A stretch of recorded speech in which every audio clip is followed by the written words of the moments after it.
Buenas tardes. ¿Me escucha? Sí, Buenas tardes. doctora, buenas Sí, doctora, tardes. buenas tardes. Muy bien. En esta oportunidad vamos a desarrollar el seminario, ¿no? Este seminario es un tema un poco nuevo para ustedes y también para los pediatras, ¿no? Se trata de los trastornos funcionales del sistema digestivo, ¿no? En los niños. Entonces, como su nombre dice, son trastornos funcionales, para que ustedes entiendan que es algo que no tiene explicación. O sea, lo han agrupado de acuerdo a la sintomatología, ¿no?, que puedan presentar los niños y que no tienen una explicación bioquímica, algo que nos pueda demostrar que esto es así, ¿no? Entonces, pero sucede en los niños, ¿no? Y en ellos está el famoso cólico de lactante. Eso seguro lo van a tratar en los trastornos digestivos bajos, ¿no? Que ustedes cuando estén de internos o de asistentes en el SERUM o van a ver, o actualmente, ¿no?, ven algún niño recién nacido o lactante con cólico de gases, ¿no? Y sin embargo, o sea, no hay nada que darle al chiquito, es cuestión de esperar, ingirió aire, tiene que ser eliminado, ¿no? Entonces, para eso, la Sociedad de Gastroenterología se reúne, ¿no? Se reunió para crear los criterios, ¿no? Y decir, ¿cuándo podríamos sospechar, ¿no? O la regurgitación, o el síndrome de vómitos cíclicos, ¿no? Hay criterios que debe de cumplirse para encasillarlos en eso, ¿no? O sea, recuerden, son trastornos funcionales. O sea, no vamos a tener que pedir exámenes, ni vamos a poder hacer exámenes imagenológicos, no. Solamente se basa en cuanto a síntomas. Muy bien, esto lo va a presentar, lo va a desarrollar el grupo número 5, ¿no? Y disculpe, ¿el seminario qué número es? ¿Qué número es el seminario? El seminario número 12, doctora. Número 12, ¿no? ¿12? Sí, doctora, 12. 12, ya, sí, porque eso tengo que colocar. Seminario número 12. ¿Ya? Y está desarrollado con la participación del grupo 5, ¿no? En ellos está Alejandro Cabrera, Mayumi Castillo, Rodolfo de Amat, Michelle Díaz, Elizabeth Llerena, Melissa Navarrete, Alexander Nina, Paul Pacheco, José Torres y César Valdivia y Angélica Yari.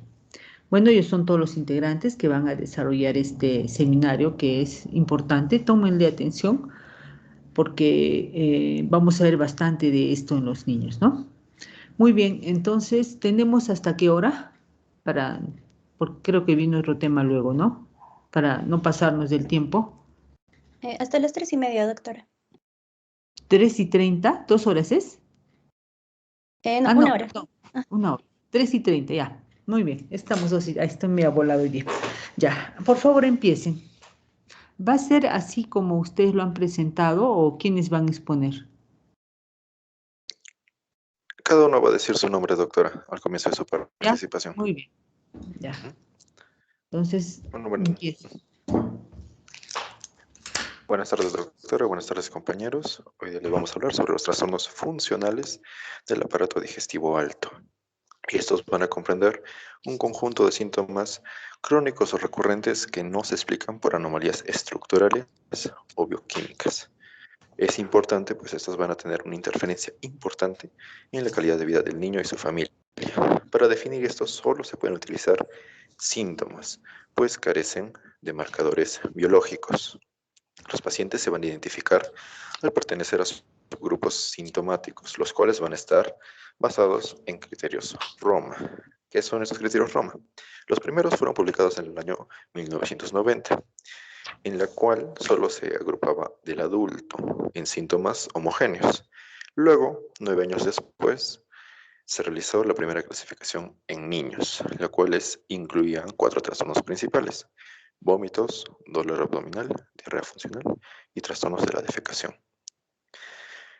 Por sus limitaciones, condujo a que en el 2006 se dieran criterios Roma 3.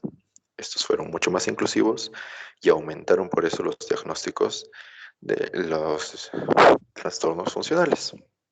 Se tiene como prioridad el síntoma predominante a diferencia del adulto, en el cual se basa más en el órgano afectado. En esta clasificación se introdujo la diferenciación en los trastornos que sean en menores de 5 años y los que se comprenden entre los 4 y 18 años. 10 años después tenemos los criterios de Roma 4, los cuales van a tratar de condensar toda la información recorrida de entre 2006 a 2016 y se denominan ahora estos trastornos de la interacción cerebro-intestino. Vamos a pasar ahora un poco a la epidemiología.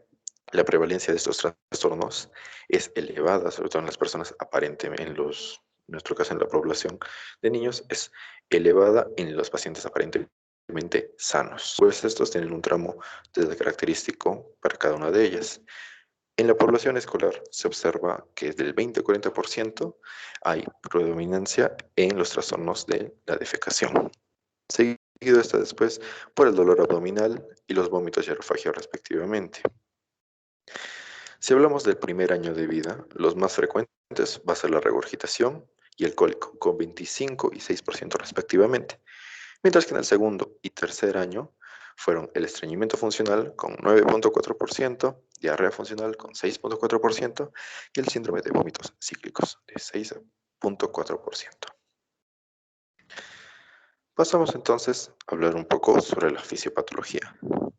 Hay una compleja interacción entre factores, tanto de vulnerabilidad genética, ambientales, psicológicos y psicosociales, que junto con experiencias tempranas de la vida van a configurar de alguna forma la habilidad del sistema nervioso central y digestivo para adaptarse a los cambios fisiológicos o de estrés.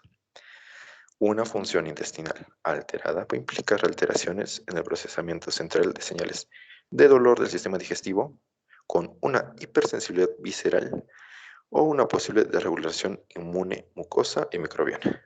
Hay evidencia sobre la importancia de vivencias tempranas orgánicas, por ejemplo, las infecciones gastrointestinales que tenga nuestro paciente y emocionales, por ejemplo, la privación emocional en el desarrollo de estos trastornos, por lo cual se considera necesario, además de todos los factores psicosociales, la existencia de una predisposición genética. Entonces, eso se explica, como mencionan los criterios Roma 4, como una disfunción del eje cerebro-intestino. Este eje va a ligar los centros emocionales y cognitivos del cerebro con las funciones intestinales periféricas. Las emociones, pensamientos y percepciones van a influir a nivel gastrointestinal en todas sus funciones, en secreción, sensación, motilidad, su regulación inmune, inflamación de la mucosa y su permeabilidad. En un sentido inverso, una función gastrointestinal alterada va a influir en la percepción consciente y en los comportamientos. Entonces estamos hablando de una comunicación bidireccional. El sistema gastrointestinal está mandando constantemente señales al cerebro, no percibidas conscientemente en el individuo sano, pero que en el caso de estos pacientes se van a hacer conscientes y va a conllevar cambios, con una respuesta exagerada tanto a los estímulos nocivos como fisiológicos, y esto lo denominamos la hiperalgesia visceral. Respecto de los trastornos funcionales pediátricos, bajo los criterios Roma 4, estos síntomas funcionales a menudo acompañan el desarrollo normal, como es la regurgitación del lactante, o pueden originarse de una respuesta conductual maladaptativa en respuesta a estímulos internos o externos. Un ejemplo de esto es la retención fecal tras una experiencia con defecación dolorosa. En los primeros años de vida no pueden expresar acertadamente síntomas como la náusea o el dolor. Por tanto, nosotros con el tratar con los pacientes vamos a depender de los relatos e interpretación de los padres, que van a conocer mejor a su niño, y también de nuestras observaciones para poder diferenciar cuando es algo que podríamos esperar como cuando ya es un trastorno funcional. Eso vendría a ser por mi parte, y ya cedo para poder hablar de los casos específicos de esos trastornos. Ya, muy bien, Alejandro.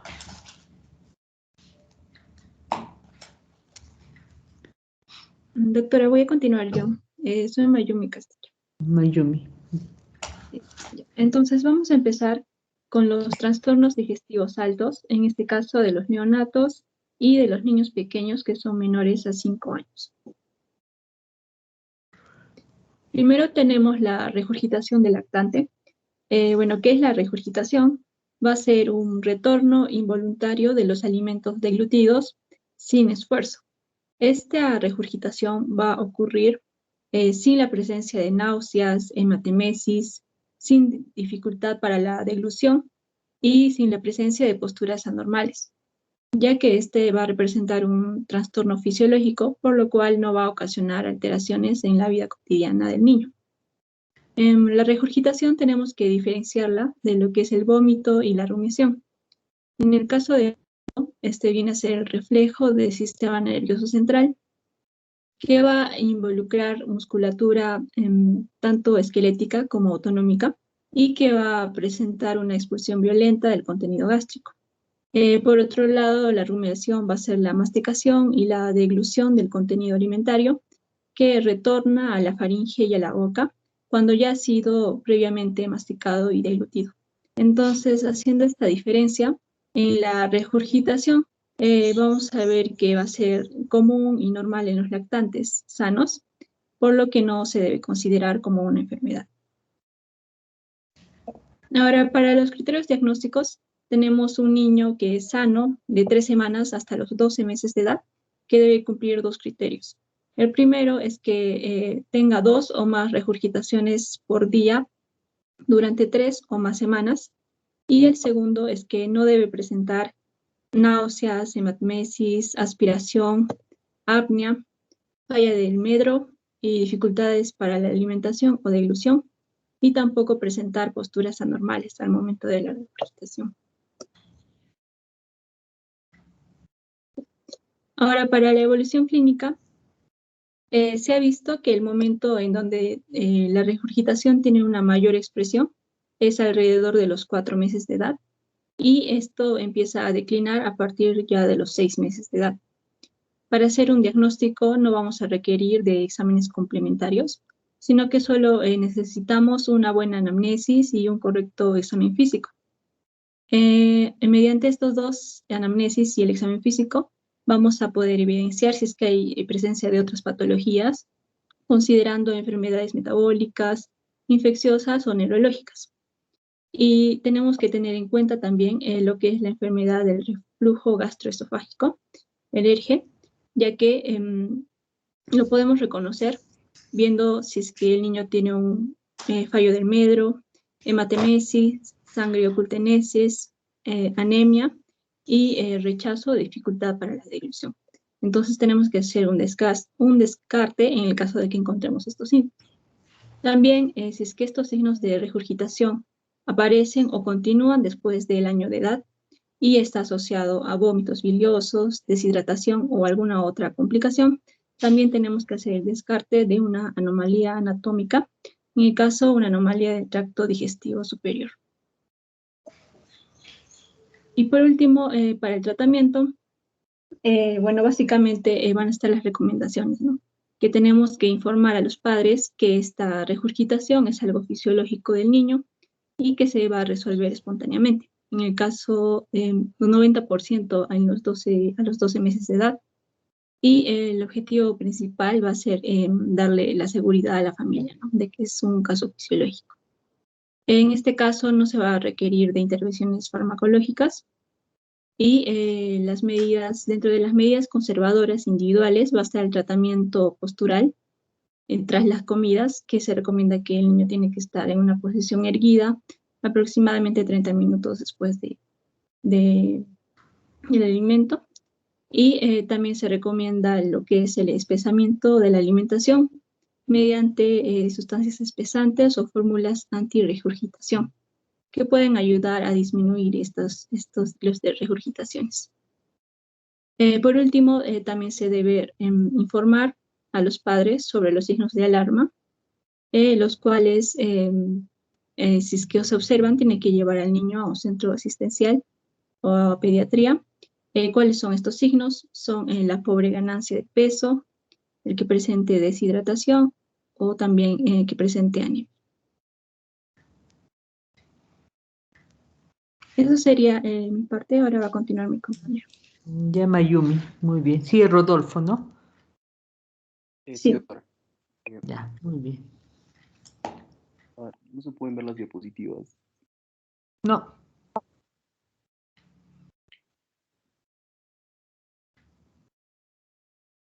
¿Quién puede colocar las diapositivas? si las compartes.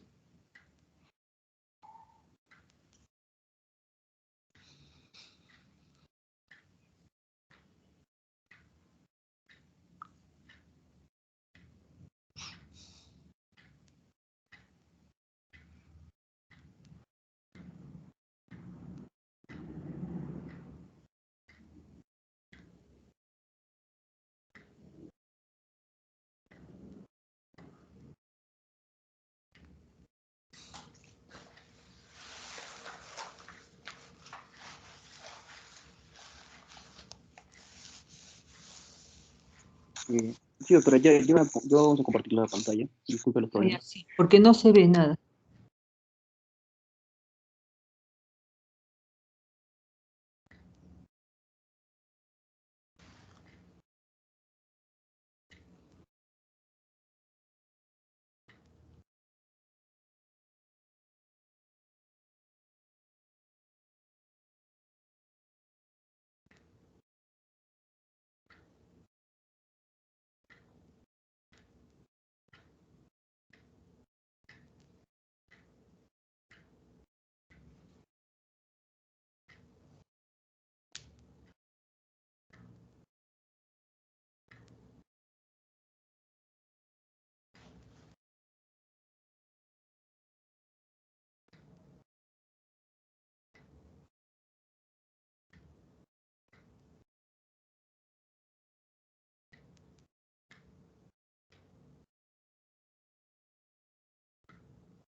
No se ve nada todavía, Rodolfo.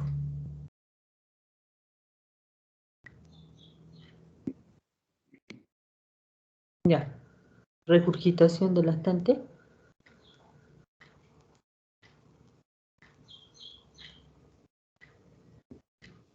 No, doctora, es que se quedó en la diapositiva. No, se quedó en la siguiente, pero sí. Vamos a ver ahora. A ver.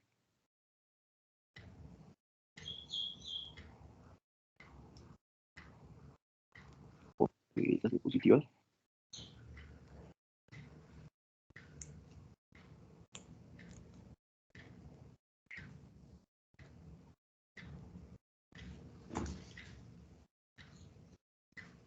Ok.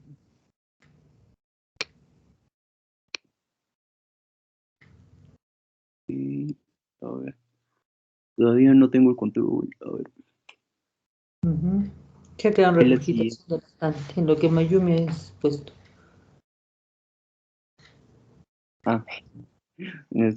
Pues es la siguiente.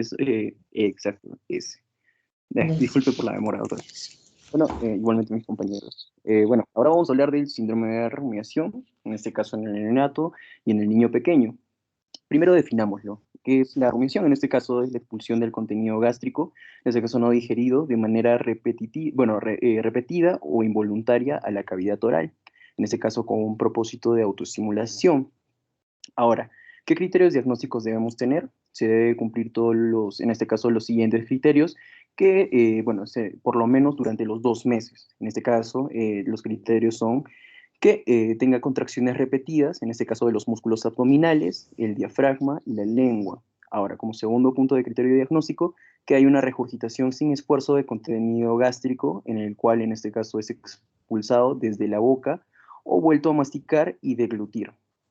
Como tercer punto crítico tenemos, bueno, como tercer criterio de diagnóstico, tenemos 3 o más de los siguientes. En este caso se subdivide en 4, que son que inicia entre 3 o 8 meses, u 8 meses, que en este caso el segundo es que no corresponde al tratamiento de la regurgitación, en este caso que no esté acompañado de signos de diestrés, en este caso y el último, que no ocurra durante el sueño ni cuando el lactante esté interactuando con otras personas.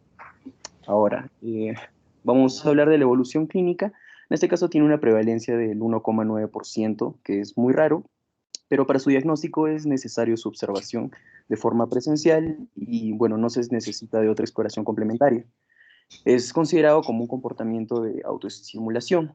El tratamiento que se debe dar es el mejorar una relación entre el niño y sus cuidadores a través de una crianza responsable, en este caso satisfaciendo las necesidades físicas, emocionales, para observar una respuesta positiva en este pequeño. Siguiente diapositiva, por favor.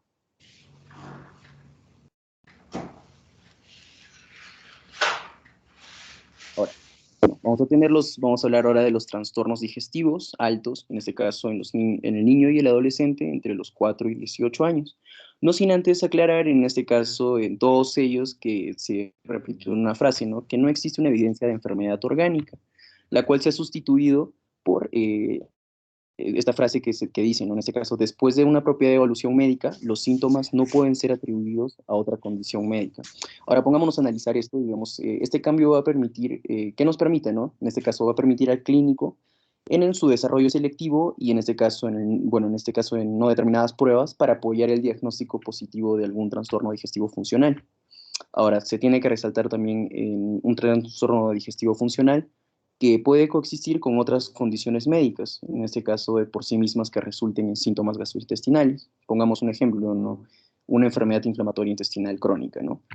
Y bueno, en este caso vamos a empezar, voy a empezar hablando del síndrome de vómitos cíclicos, en este caso que ya se presenta en los lactantes y niños pequeños, pero esto se hará una comparación de esto con el niño y el adolescente. ¿Siguiente diapositiva? Ok, muchas gracias. Bueno, vamos a hablar de la definición. En este caso, a mí me corresponde esta definición.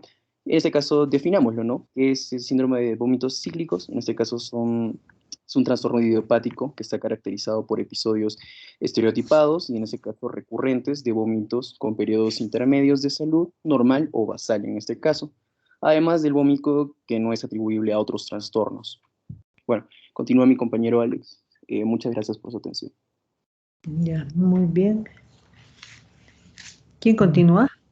Sí, doctora. Mi nombre es Alexander Nina y voy a continuar. ¿Cuántos van a exponer? 6, doctora. Ya.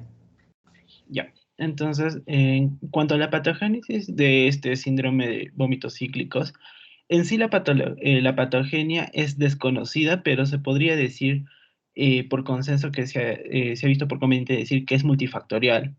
Se ha visto que en niños se asocia sobre todo con lo que son las migrañas, anomalías autonómicas, activación pituitaria suprarrenal, disfunción mitocondrial, la menstruación por la sensibilidad a los estrógenos, alergia a algunos alimentos y el consumo de cannabis. Sobre todo esto debemos sospecharlo en adolescentes. Incluso en un estudio se vio que la migraña crónica junto con la epilepsia y el trastorno de pánico y el síndrome del vómito cíclico van a tener patrones que son desencadenantes muy similares entre ellos. Entonces se plantea que hay como un umbral de neuroexcitabilidad que cuando ésta va a ser superada va a desencadenar los episodios de lo que son los vómitos en sí, ¿no? Siguiente, por favor. Entonces, en este cuadro hemos hecho un cuadro comparativo entre lo que es el neonato y el niño pequeño, o sea, menor de los 5 años, y el niño y adolescente, que es de los 5 hasta los 18. Entonces, vamos a comenzar con los criterios diagnósticos. En el caso del neonato y el niño pequeño, para esto deben cumplir algunos criterios como 2 o más episodios de vómitos que van a ser inconversibles, con o sin náuseas, que van a durar entre horas a días, dentro de un periodo que van de 6 meses. Otro criterio es que van a tener episodios estereotipados en cada paciente y los vómitos están separados por semanas o meses con retorno a una situación basal, o sea, como si el niño no tuviera ningún efecto, ¿no? En el caso de los adolescentes y el niño de 4 años, en sí, su epidemiología de esta van a tener que la edad media de inicio sintomático va a variar entre los 3 a 7 años, pero incluso se ha visto que puede verse en etapas adultas y casi la mitad de estos pacientes, o sea, de que ya son adolescentes, han iniciado sus síntomas en promedio en una edad de 3 años o menos. Y bueno, si el niño presenta adicionalmente lo que es dolor abdominal y que este predomina en los vómitos, entonces se debe pensar también en lo que es la migraña abdominal. En cuanto a sus criterios, vamos a ver lo que son 2 o más episodios de náuseas intensas que van a ser incesantes y vómitos que van a ser vómitos paroxísticos que duran horas a días en un periodo de 6 meses. Los episodios también van a ser estereotipados en cada paciente y los episodios estarán separados por semanas o incluso meses con retorno a una situación basal. Y después de una evaluación médica adecuada, los síntomas no pueden atribuirse a alguna otra condición, ¿no? En cuanto a su evaluación clínica, en el neonato y el niño pequeño, se va a caracterizar por episodios repetidos y estereotipados de vómitos que van a durar de entre horas a días con periodos de intercrisis, ¿no? Y la frecuencia va a variar entre 1 a 70 episodios por año, que pueden ser esporádicos o con intervalos regulares. Lo característico de esto es que los episodios típicamente van a empezar a la misma hora del día y se acompañan sobre todo con algunos signos como lo que es la palidez, la debilidad, hipersalivación, dolor abdominal, intolerancia a algunos ruidos o también a la luz o algunos olores, dolor de cabeza, fiebre y taquicardia o ronchas, entre muchos, ¿no? Y también es importante tener el antecedente de la madre, si ella ha padecido migrañas, ¿no? Y tenemos la desventaja de esta es que no tenemos algunas pruebas como para hacer el diagnóstico en sí. Y bueno, y también se debe pensar por último en lo que son los diagnósticos diferenciales, que van desde trastornos gastrointestinales, neurológicos, urológicos, metabólicos y endocrinológicos. En el niño y en el adolescente, aquí se van a realizar sobre todo lo que son las pruebas metabólicas durante el episodio de vómito y antes de la administración de los fluidos para una detección de las anormalidades. En el adolescente se debe sospechar sobre todo el uso crónico de lo que es el cannabis y esta se asocia a otros síntomas como lo que son las náuseas, dolor abdominal y también se debe hacer una buena historia, sobre todo personal y familiar, de lo que son las migrañas. Siguiente, por favor. Y bueno, y por último, en cuanto al tratamiento en estos dos grupos, en el primer grupo va a ser que sobre todo en el niño pequeño, en el neonato y el niño pequeño, sobre todo se interviene para intentar reducir la intensidad de los episodios y como vimos, su desencadenante es multifactorial, entonces se debe de tener eh, eh, cómo es que se debe actuar en casa, o sea, qué cambios debemos hacer como cambios en el estilo de vida, ingesta de líquidos o una buena alimentación, hacer ejercicios, entre muchas cosas, ¿no? Y se debe intentar buscar los desencadenantes para así evitarlos. En caso de urgencias podemos usar bloqueadores de secreción ácida, ondansetron, fluidoterapia o lorazepam, que tiene un efecto tanto ansiolítico, sedativo y antiemético, ¿no? Y se ha visto que hay algunos tratamientos preventivos como el uso de la ciproheptadina o el pisotifeno. En el caso de adolescentes y niños mayores de 5 años, se ha visto que eh, se hace con carácter preventivo, se usa lo que es la ciproheptadina en menores de 5 años y amitriptilina en mayores de 5. El propanolol va a constituir un tratamiento de segunda línea en todas las edades y un tratamiento abortivo del episodio es la combinación de hidratación y la administración de algunos fármacos que sean antieméticos. Siguiente, por favor. Eso sería todo por mi parte. Continuaría mi compañero. Ya, Bueno, muy bien, buenas tardes con Alexander. todos, ¿Quién doctora, sigue? compañeros. Soy José Carlos Torres Chávez y ahora vamos a ver lo que son las náuseas y los vómitos funcionales. Entonces, primero veamos lo que son las náuseas funcionales. Las náuseas funcionales son aquellas que ocurren por lo menos 2 veces a la semana y generalmente no se encuentra relacionada con la ingesta de comidas. Estas no tienen que estar necesariamente asociadas con los vómitos y la característica importante de esta es que luego de una evaluación médica apropiada, los síntomas no van a poder ser atribuidos a ninguna condición o patología. Igualmente, los vómitos funcionales son pacientes que presentan episodios repetitivos de vómitos, los cuales les son molestos. Estos se producen por lo menos un día a la semana y se tienen que excluir todos los vómitos autoinducidos, trastornos alimentarios, regurgitación y la rumiación que vamos a ver posteriormente, así también como las enfermedades orgánicas, metabólicas o sistémicas que puedan explicar estos síntomas. Por lo general, estos pacientes presentan uno o más episodios semanales de vómito. Siguiente, por favor.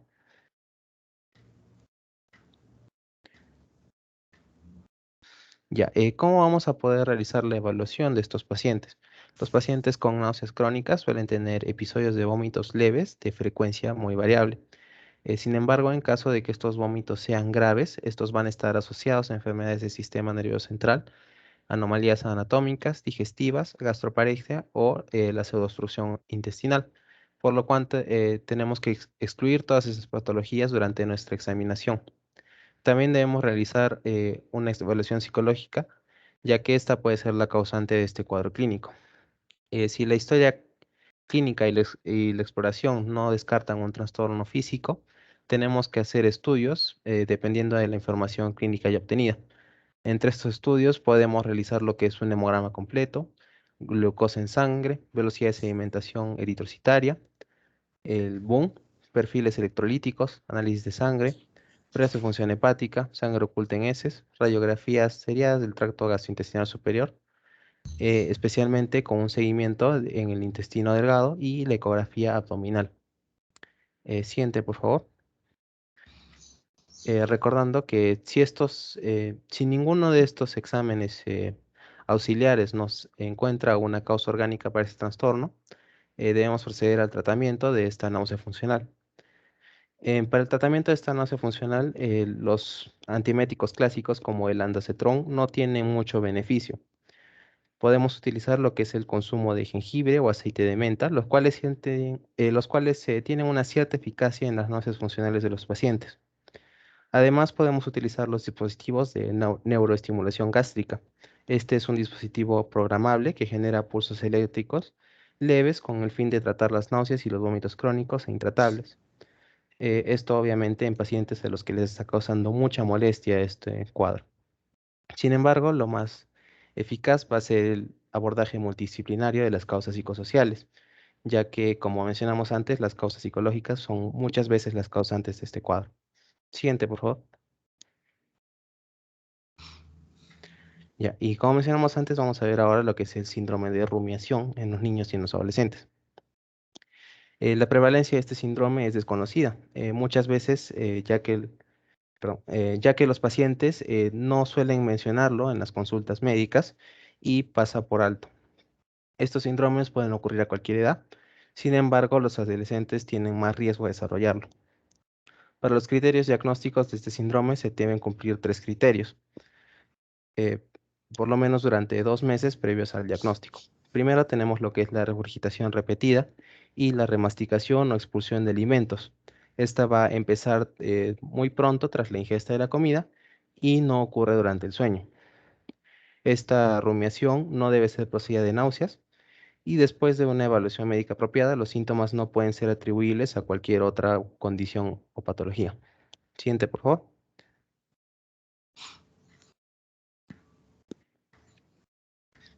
Muy bien, para la evaluación clínica tenemos que ver si esta rumiación inicia a los pocos minutos de comenzar la ingesta, ya que esto es muy característica de esta patología y no ocurre en otras entidades. Esta también puede estar asociada a lo que es dolor abdominal, eructos, náuseas, acidez, mal aliento y otros síntomas somáticos, como son el dolor de cabeza, la debilidad muscular y los trastornos del sueño. A menudo existe un evento desencadenante para el inicio de estos síntomas, por lo cual debemos investigarlo, como son las infecciones recurrentes o un evento psicosociales traumáticos. Y finalmente, para el tratamiento de la rumiación, este tratamiento es netamente sintomático. Los pacientes motivados pueden responder a lo que son las técnicas de conducta, por ejemplo, las técnicas de relajación, la biorretroalimentación, que consiste en controlar determinadas respuestas fisiológicas como la respiración y respuesta cardíaca, y el entrenamiento de la respiración diafragmática, en el cual el paciente va a utilizar el diafragma en lugar de los músculos torácicos para realizar la respiración. Otra alternativa de tratamiento ya farmacológico es el baclofeno. Sin embargo, no existe suficiente información sobre su inocuidad o su eficacia a largo plazo. Igualmente, como mencionamos anteriormente en las náuseas funcionales, el tratamiento psicológico y psiquiátrico puede ser de muy gran utilidad, ya que hay un evento desencadenante psicosocial traumático, el cual puede estar causando este cuadro. Y siguiente, por favor. Con eso finalizaría mi parte. Muchas gracias. Ya. Muy bien. José. Listo, doctora. Entonces voy a continuar yo, César Valdivia. César. Ya. Acá. Empezando para lo que es la aerofagia, ¿no? Tal como como le dice el nombre, aire, fagia, ingerir, ¿no? La aerofagia consiste en sí en la deglución espasmódica de aire y su posterior eructo, con la intención de aliviar esa sensación de hinchazón o de distensión abdominal. Fisiológicamente hablando, con cada deglución de alimentos o de saliva, se introducen varios mililitros de aire en la cavidad gástrica y una parte se va a expulsar al exterior por la boca, con lo que conocemos como eructos, y otra parte, pues por el ano, una vez que ha atravesado todo el intestino, ¿no? Como las flatulencias. Entonces, el aumento de la deglución de aire puede deberse a varias causas, como el hecho de consumir alimentos con elevado contenido gaseoso o de bebidas carbónicas, el hecho de producir mucha saliva, ¿no? Como cuando uno mastica chicle o caramelos. También puede ser por ciertas alteraciones dentales o alteraciones otorrinolaringológicas y también ciertos estados psiquiátricos como lo son la ansiedad o la depresión. Su epidemiología, en sí su prevalencia no es nada despreciable, es del 4.2% según los criterios Roma 3 y, como dije, es muy frecuente en pacientes con problemas neurocognitivos. Tal como hemos visto ya anteriormente, todo esto tiene criterios, ¿no? Y debe cumplir con los 4 siguientes puntos por lo menos dos meses antes del diagnóstico. Primero, evidentemente, la excesiva deglución de aire. Segundo, que esto cause una distensión abdominal, ¿no? O sea, que trague tanto aire que este aire intraluminal cause esta distensión y aumenta durante el día. Entonces también se van a ver eructos repetitivos y también aumento de la flatulencia. Y el cuarto punto es que después de hacer una evaluación pertinente, los síntomas no se puedan atribuir a otra condición. En sí, el tratamiento, viendo las causas, va a ser más que nada una terapia conductual, una psicoterapia, y en algunos casos se van a usar ansiolíticos como las benzodiazepinas. Siguiente, por favor. Bien, la dispepsia funcional. No tenemos que olvidar la definición que tenemos de dispepsia, que coloquialmente hablando es la indigestión, ¿verdad? Todo ese complejo de signos y síntomas. Y si hablamos de la funcional, es que no tiene una causa obvia. Entonces, aquí también tenemos ciertos criterios diagnósticos. Debe cumplir uno o más de los siguientes al menos 4 días al mes durante al menos 2 meses previos al diagnóstico. Primero, plenitud postprandial. O sea, que al terminar de comer se siente completamente lleno. Segundo, saciedad precoz. Muy rápidamente llega a sentirse satisfecho con lo poco que ha comido. Tercer punto, que aparezca un dolor epigástrico o acidez que no se relacionan, que no mejoran con la defecación. Y de nuevo, repito, después de una evaluación médica apropiada, los síntomas no se pueden atribuir a otra condición. Entonces, aquí tenemos dos subtipos. El primero, el síndrome de distrés postprandial, el cual incluye los dos primeros puntos que mencioné, la plenitud postprandial y la saciedad precoz. Ambas condiciones, síntomas molestos que impiden tener una comida normal, placentera, habitual. No se puede comer tranquilamente. Entonces, hay síntomas que apoyan este diagnóstico, como la hinchazón, la distensión del abdomen superior, las náuseas después de comer o los eructos excesivos. Y el otro subtipo, el síndrome de dolor epigástrico, que se caracteriza por dolor o acidez epigástricas que son lo suficientemente intensos como para interferir en la vida normal, ¿no? Y como dije, no se asocia ni mejora con la defecación o la expulsión de gases. También tiene síntomas que apoyan este diagnóstico, es la cualidad ácida del dolor, pero que no llega al nivel retroesternal, ¿no? Como sería en el caso de alergia. Y dolor que se induce o se alivia con la ingestión de comida, pero que también puede ocurrir en ayunas. Siguiente, por favor.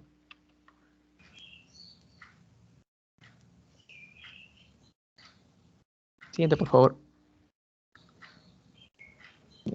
Gracias. Entonces, para la evaluación clínica su diagnóstico es meramente clínico, ¿no? El papel de la endoscopía digestiva superior en la dispepsia funcional es completamente incierto. Incluso se piensa que no es necesaria, pero se reconocen que hay varios factores que pueden influenciar en la decisión. La presencia de datos de alarmas nos puede hacer usar esta técnica, ¿no? Ciertos signos de alarma, como lo puede ser que un sangrado gastrointestinal o una anemia inexplicable o el hecho de que el paciente baje de peso, ¿no? Y para el tratamiento, pues literalmente se tiene que vivir lo más alejado de los factores que lo desencadenan, ¿no? Los alimentos agravantes, como lo son la cafeína, las especias, los alimentos grasos. Y hay que evitar también los fármacos gastrolesivos.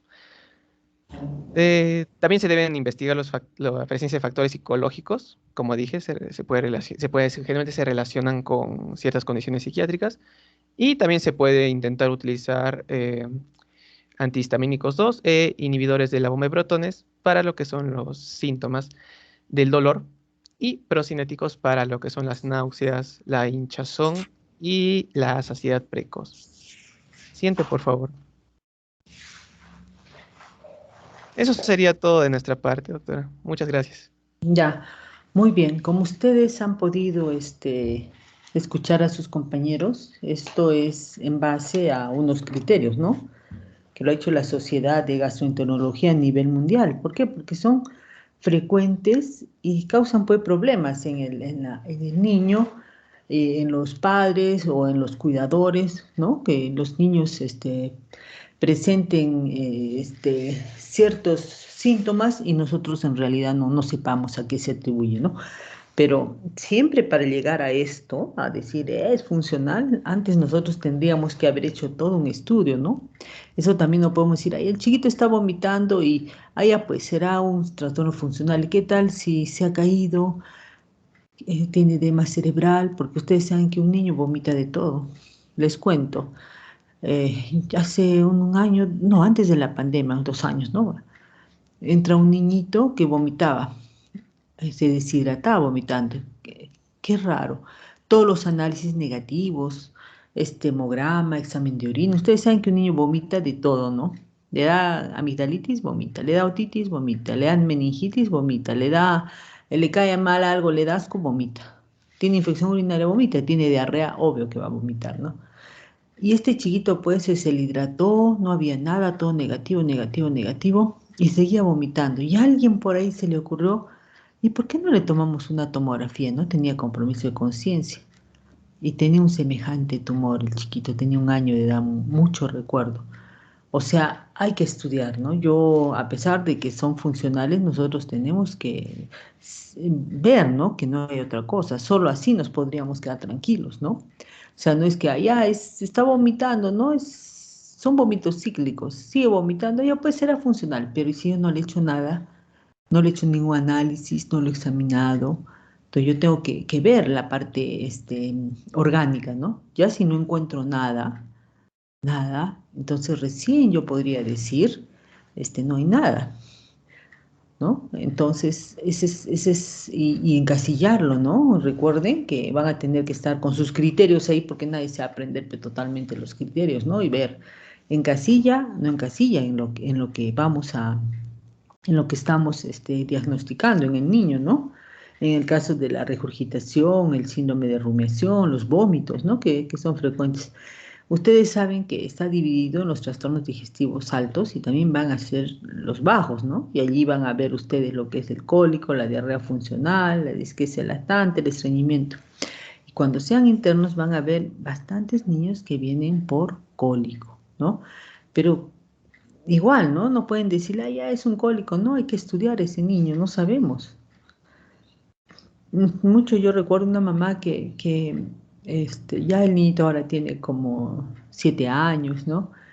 Y ella, yo lo miraba ese niño, pero cómo lloraba, no, no, es increíble. Así como cuando ustedes escuchan a medianoche un niño que puede despertar a toda la urbanización y que sigue llorando y llora y sigue, va al hospital y sigue llorando.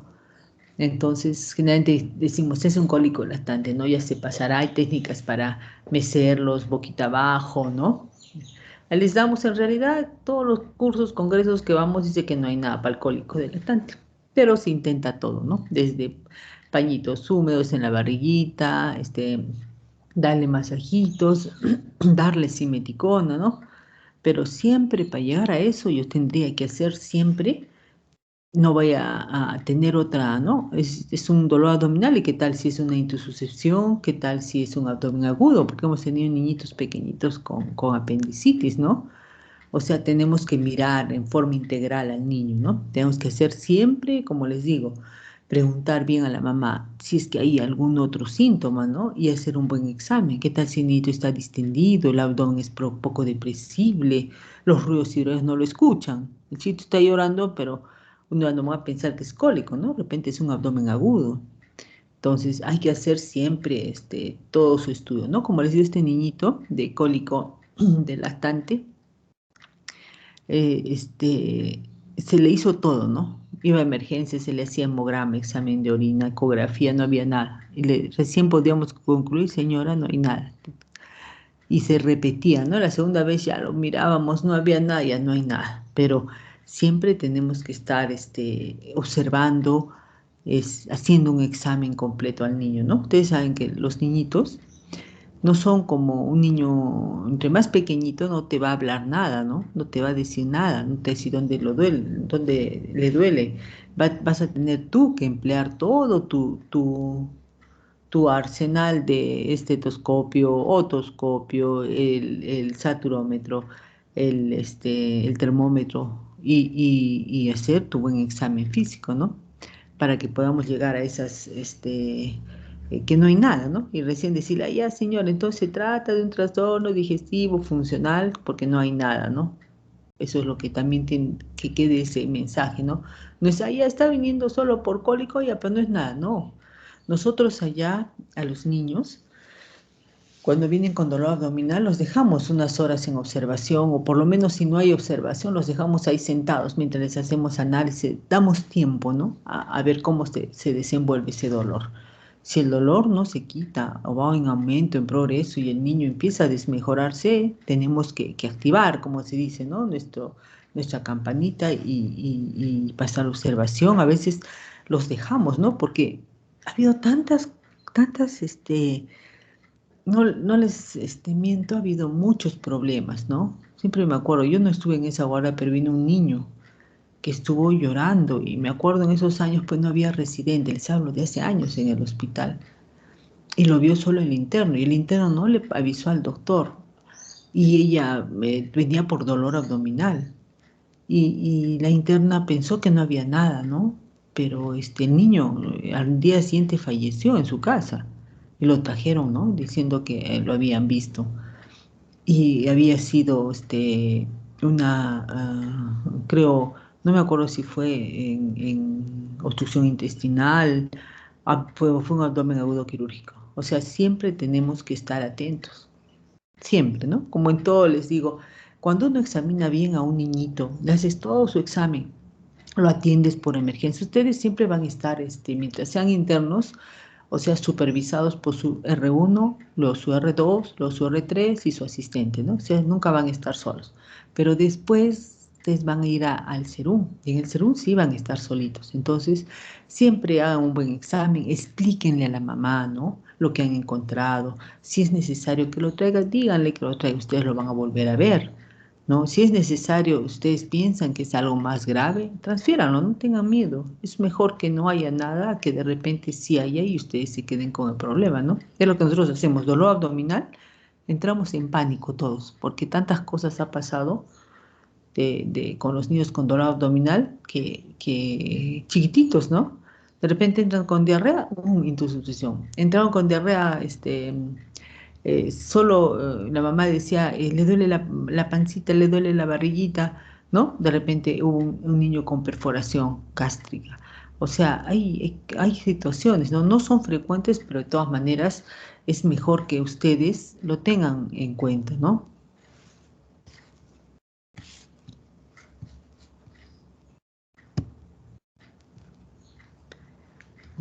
Y así van a tener que todos los criterios, ¿no? Que están clasificados. Me imagino que sus compañeros van a compartir con ustedes la bibliografía que les di, es un resumen donde habla, ¿no? De los trastornos funcionales y aplica la tabla 1, ustedes ya saben que es para el niño pequeño, ¿no? Para el neonato y niño pequeño, y la tabla número 2 que aplica para el niño más grande y para el adolescente, ¿no?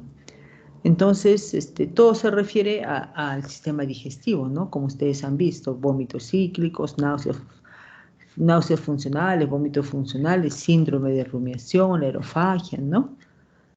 Y trastornos de los bajos ustedes van a ver, ¿no? Tienen otro seminario donde van a poder desarrollar los trastornos de dolor abdominal funcional, la dispepsia, síndrome de intestino irritable, la migraña abdominal, dolor abdominal, ¿no? El estreñimiento también está ahí, la incontinencia fecal, o sea, eso ya es en la parte baja, pero igual, ¿no? Son trastornos funcionales, ¿no?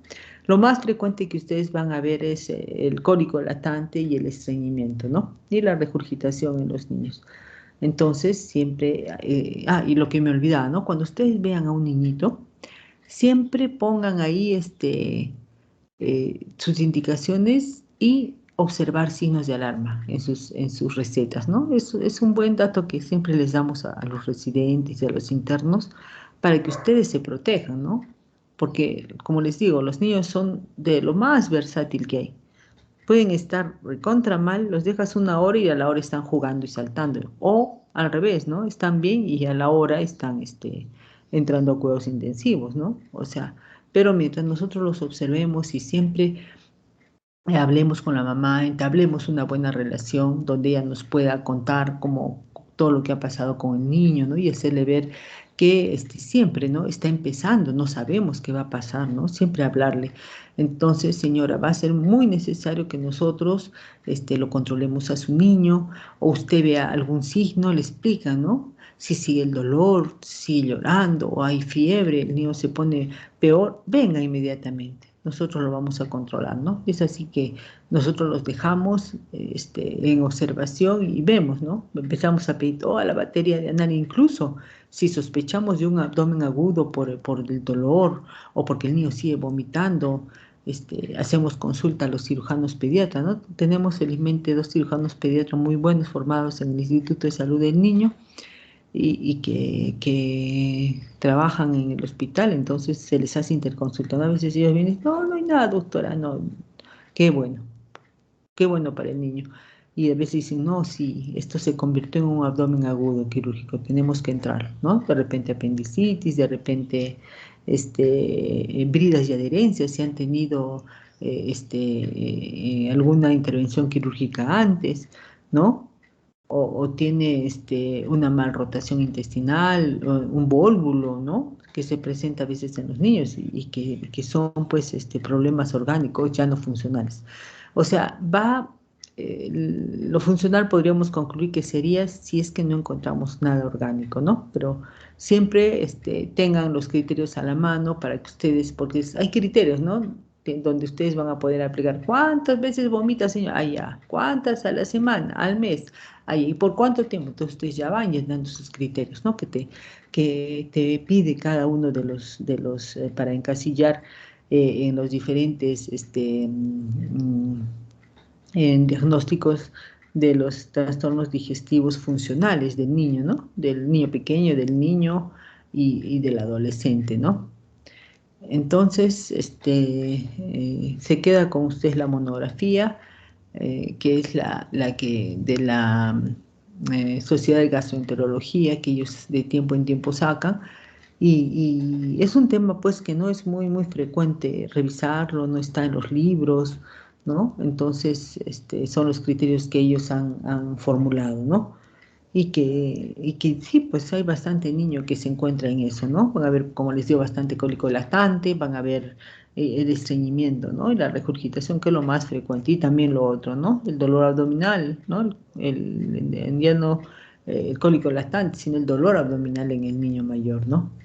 Que a veces vienen y vienen, y, doctora, le sigue doliendo, ya señora, vamos a hacer examen, vamos a verlo, le hacemos su ecografía, no, mejor señora, vamos a hacerlo ver por el cirujano, y el chiquito sigue con dolor, ¿no? Entonces ya es trastorno funcional, ¿no? A veces ahora ya hay también gastroenterólogos, los mandamos al gastroenterólogo, regresan diciendo, doctora, igualito, sigue con dolor, entonces ya es funcional, algo tiene que ver, siempre, ¿no? Está relacionado el cerebro con el intestino, ¿no? Entonces algo está pasando, ¿no? A veces los mandamos hasta psicología, los tenemos que mandar a nuestros niños. Ya van a ver, cuando estén en el internado, van a ver bastante de esto, ¿no? De los dolores abdominales y el pánico realmente que todos los pediatras les tenemos a los dolores abdominales, porque no son, como pueden ser un simple cólico, como puede ser un abdomen agudo quirúrgico. Y nadie y los niños son totalmente diferentes a los adultos, ¿no? Como les digo, un momento están bien y al día siguiente a las horas están mal. Y al revés, ¿no? Vienen con un dolor cólico increíble, que lloran, gritan, zapatean, los dejas ahí reposando, echaditos, les das su gaseobe, su simeticona, y a la hora están saltando. ¿Te duele algo? Si es grande, dicen, no, ya no voy a ver, salta, ya, váyase señora, pero si le vuelve el dolor, por favor, regrese, ¿no? Entonces, todas esas cosas tenemos siempre que tener en cuenta, ¿no? O sea, tenemos que descartar primero lo orgánico y después darle, encasillarlo, ¿no? En el diagnóstico. Bueno, ¿alguna pregunta por parte de ustedes? Bueno, vamos a por favor, compartes el resumen que les di para que cada uno tenga, y si en algún momento les llegue sepan qué criterios usar, ¿no? De cuando en cuando, a veces los representantes médicos, o sea, los de laboratorios, hacen este tipo y casi lo enfocan exactamente igual, ¿no? He podido asistir a varios de estos y lo enfocan por partes, ¿no? O sea, por ejemplo, solo cólico, ¿no? Que es el más frecuente. A veces solo dolor abdominal, ¿no? Y empiezan a hablar, ¿no? De los criterios de Roma 4. Siempre los describen, ¿no? Pero aparte también, como les digo, hay que descartar antes lo orgánico. Muy bien, nos quedamos aquí. Es nuestro último seminario. Me despido de ustedes. Solamente me falta un grupo, ¿no? Un grupo y termina, ¿sí? Sí, una rotación más, doctora. Una rotación más. Y ya empiezan ustedes sus exámenes y hasta ya no nos vamos a ver con ustedes. Pediatría 3 no tiene prácticas, no nos vamos a ver de internos. Como siempre, todos han rotado por ahora que estamos haciendo el trabajo de las prácticas, entonces los espero en el internado y sean siempre bienvenidos. Y a todos los que llegan les digo, ¿te enseñé? Sí, ya. Entonces preguntaré lo que les enseñé. Muy bien, cuídense bastante, que sean, estudien, siempre estudien. Ahora no tienen la posibilidad de estar al lado de los niños haciendo la práctica, pero ya van a estar y se van a cansar de hacer historias clínicas. Les aseguro que así va a ser. Y depende también de la temporada, ¿no? Porque entran bastantes niños y a veces no. Bueno, los dejo aquí porque creo que a las 3:30 tienen otro tema, ¿no?